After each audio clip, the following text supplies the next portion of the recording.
সপ্তদশ শতকের প্রথম দিকে তিনি চট্টগ্রামে আসেন এবং পাহাড় চূড়ায় আজকের মাজার স্থানে তিনি সর্বদা ইবাদত বান্দেগিতে মগ্ন থাকতেন। তিনি এই পাহাড়ি এলাকায় বাঘের উপর চলাফেরা করতেন। বিশুদ্ধ নিয়তে এই দরগাহে আসলে কেউ খালি হাতে ফিরেন না। এটি খাজায়ে বাঙ্গাল হযরত খাজা গরিবুল্লাহ শাহ রহমতুল্লাহ আলাইহির দরবারের প্রধান ফটক। গেটের মুখে সচরাচর অসংখ্য হতদরিদ্র ফকির মিসকিন বসা থাকে। আজকেও তার ব্যতিক্রম ছিল না। প্রায় শখানিক সিঁড়ি বেয়ে আপনাকে উপরে উঠতে হবে, তবে সিঁড়িগুলোর কাঠামোগত কারণে বেয়ে উঠতে তেমন একটা কষ্ট হয় না। এটি মাজার সংলগ্ন সুবিশাল কবরস্থান। প্রধান ফটকের মুখ থেকেই কবরস্থান শুরু হয়েছে। আমি চেষ্টা করলাম সেটা আপনাদের দেখাই। আবারও সিঁড়ি বেয়ে উপরে উঠতে শুরু করলাম। সিঁড়ির এক পাশে সন্ন্যাসী টাইপের এই মানুষটিকে বসে থাকতে দেখলাম, তবে এই ধরনের সন্ন্যাসী এখানে অন্যান্য সময় বসে থাকলেও আজকে তেমন বেশি চোখে পড়েনি। দেখতেই পাচ্ছেন মাজার শরীফটি মেইন রোড থেকে অনেক উপরে অবস্থিত। তো আমি অনেক উপরে চলে আসলাম। আপনাদের দেখাতে চেষ্টা করেছি কতটুকু উপরে আসলাম।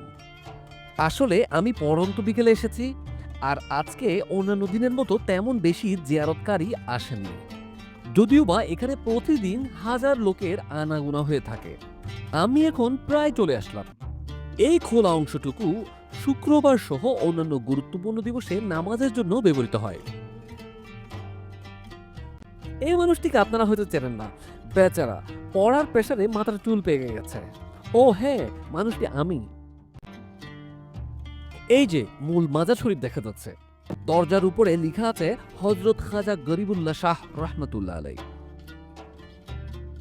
তো আমি হুজুরের কদমে সালাম পেশ করে প্রবেশ করলাম। আমি এমন সময় এসেছি যাতে মানুষ কম থাকলে পুরো মাজারটি আপনাদের দেখাতে সুবিধা হয়, আর অন্য সময়ে এখানে প্রচুর জিয়ারতকারী দেখতে পাবেন। বিভিন্ন শ্রেণী পেশার মানুষ হযরত খাজা গরিবুল্লাহ শাহ রহমতুল্লাহ আলাইহের দরবারে বিভিন্ন আশা বাসনা নিয়ে এসে থাকেন।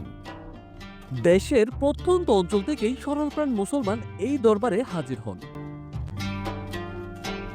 চট্টগ্রামের বিশ্ববরেণ্য প্রখ্যাত আলেমদ্বীন ইমামে আহলে সুন্নাত আল্লামা গাজী শেরেবাংলা রহমতুল্লাহ আলাই বলেছেন, কারো ধন দৌলতের প্রয়োজন হলে সে যেন হযরত খাজা গরিবুল্লাহ শাহ রহমতুল্লাহ আলাইহের দরবারে হাজির হন। এটা পরীক্ষিত সত্য যে বিশুদ্ধ নিয়তে এই দরগাহে আসলে কেউ খালি হাতে ফিরেন না। নবনির্মিত মাজারের কারুকার্য খুব আকর্ষণীয় হয়েছে। আমি চেষ্টা করেছি পুরো বিষয়টি আপনাদের সামনে তুলে ধরতে।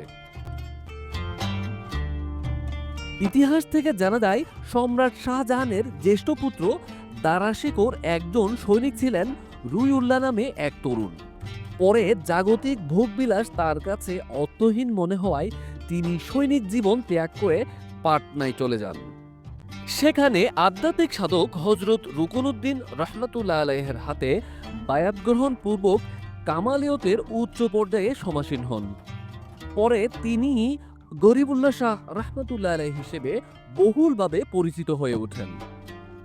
সপ্তদশ শতকের প্রথম দিকে তিনি চট্টগ্রামে আসেন এবং পাহাড় চূড়ায় আজকের মাজার স্থানে তিনি সর্বদা ইবাদত বান্দেগিতে মগ্ন থাকতেন।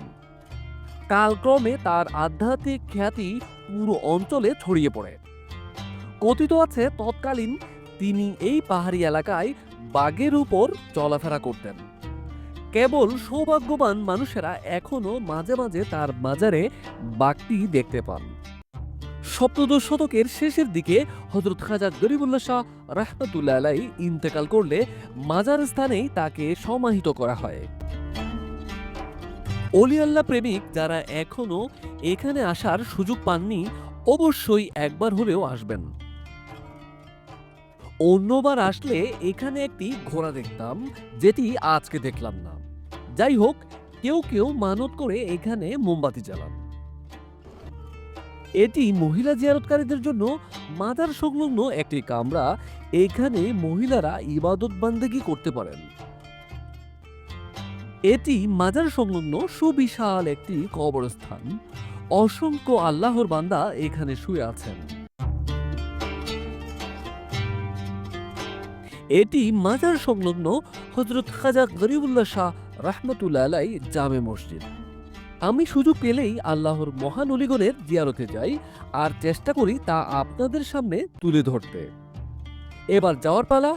দেখা হবে অন্য কোনো ভিডিওতে। সে পর্যন্ত ভালো থাকুন, সুস্থ থাকুন। আল্লাহ হাফেজ। আসসালামু আলাইকুম।